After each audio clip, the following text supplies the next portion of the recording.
President Trump has been trying to downsize the US government, and he has made the world's richest man in charge of this mission.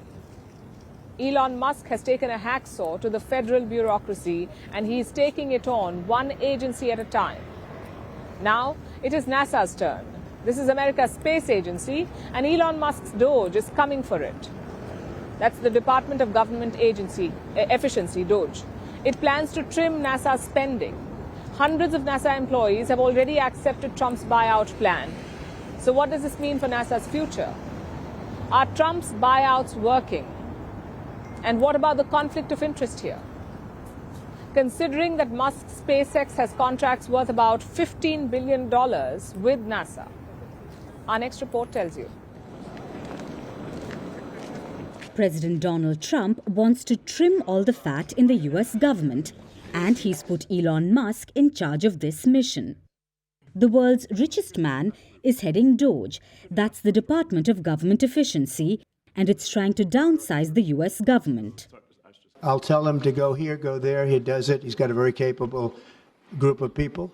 Very capable. They know what they're doing. They'll ask questions, and they'll see immediately as somebody gets tongue-tied that they're either crooked or don't know what they're doing. We have very smart people going in, so I've instructed him go into education, go into military, go into other things as we go along, and they're finding massive amounts of fraud, abuse, waste, all of these things. Musk has taken a hacksaw to the federal bureaucracy, one agency at a time. And now NASA is his next target.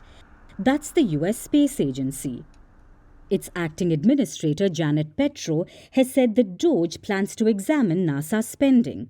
A small group of officials have already begun to examine NASA's various space mission programs, which make up the agency's roughly $24 billion annual budget. They are looking at NASA's payments and trying to slash them like they've done in other agencies. And that's not all. Petro also claims that hundreds of NASA employees have accepted a government buyout proposal. Yesterday, a federal judge lifted the pause on Trump's buyout program. As it closed to applicants, about 75,000 federal employees had accepted Trump's offer. That's about 3.3% of the federal government's 2.3 million workers, and below the White House's projections of 5 to 10% of the workforce who were expected to accept the buyouts. Among these, hundreds of employees belong to NASA. And this comes ahead of Musk's cost-saving plans at the agency, which has been criticized heavily. Of course, there are the general ethical questions. Is Musk really allowed to fire US government employees? Why does a temporary worker have so much power? Simply because he reportedly bankrolled an election. Plus, there are privacy concerns. Why should Musk or DOGE members enjoy nearly unfettered access to data across federal agencies? Where is the oversight? So, there are a lot of unanswered questions. But what's worse is this. Experts say there is an extreme conflict of interest. SpaceX, which is owned by Musk, is NASA's largest private contractor. It has roughly $15 billion worth of contracts with the space agency. Now, Petro says that NASA has very strict conflict of interest policies. But maybe they are not strict enough. Because this is not just a violation of those policies, it also puts NASA's future at risk. Let's take their flagship space program, for instance, the Space Launch System, or SLS. SLS is supposed to take American astronauts back to the moon. Musk has called it outdated, over budget. He says thinking about the rocket makes him sad. What he prefers instead is a potential mission to Mars.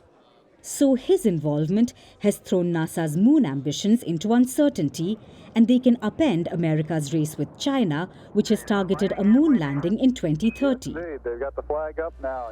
So NASA could be a turning point for Trump's restructuring mission. If his sidekick cancels the SLS, if he doesn't let it fly to the moon, it will be a telltale sign of just how powerful Musk has become and what else he can do that will be allowed to fly. We're calling the show Vantage. We hope you like what we put together for you.